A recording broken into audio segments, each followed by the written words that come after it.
നമ്മൾ ഇപ്പോൾ ഉള്ളത് സൗത്ത് ഗോവയിലെ കനകോണ എന്ന സ്ഥലത്തുള്ള AD 1475 സ്ഥാപിതമായ ശ്രീ സംസ്ഥാൻ ഗോകർണ പർത്തകാളി ജിമതോം മഠത്തിലാണ്. മഠത്തിന്റെ 550-ാം വാർഷിക ആഘോഷത്തിന്റെ ഭാഗമായി റൂഫ് റിനോവേഷൻ വർക്കിന് വേണ്ടിയാണ് ഞങ്ങളുടെ ടീം ഈ മഠത്തിൽ എത്തിച്ചേരുന്നത്.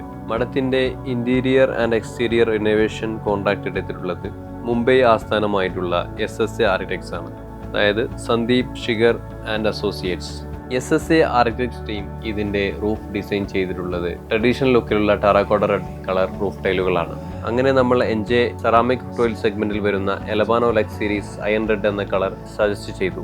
മഠത്തിന്റെ റൂഫ് എലിവേഷനിൽ പല ഭാഗങ്ങളിലായി 45 ഡിഗ്രിക്ക് മുകളിൽ സ്ലോപ്പ് വരുന്നുണ്ട്. ഇവിടെ എങ്ങനെ സെറാമിക് റൂഫ് ടൈൽ ഇൻസ്റ്റാൾ ചെയ്യുന്ന കാര്യത്തിൽ ആർക്കിടെക്ട്സ് ടീമിന് സംശയങ്ങൾ ഉണ്ടായിരുന്നു. പക്ഷേ ആർക്കിടെക്ട്സ് ടീമിന്റെ എല്ലാ സംശയങ്ങളും നമ്മൾ ക്ലിയർ ചെയ്തുകൊണ്ട് വളരെ സക്സസ്ഫുൾ ആയി തന്നെ ഈ വർക്ക് കംപ്ലീറ്റ് ചെയ്യാൻ പറ്റി. കൂടാതെ ഈ വർക്ക് നടക്കുന്ന സമയത്ത് തന്നെ കർണാടകയിലെ 2 അമ്പലത്തിന്റെ കൂടി NJ ലഭിക്കാനിടയായി. ആർക്കിടെക്ട്സിന്റെ എല്ലാ സംശയങ്ങളും തീർത്തുകൊണ്ട് ഞങ്ങൾക്ക് വളരെ സക്സസ്ഫുൾ ആയി തന്നെ അവിടെ വർക്ക് കംപ്ലീറ്റ് ചെയ്യാൻ പറ്റി.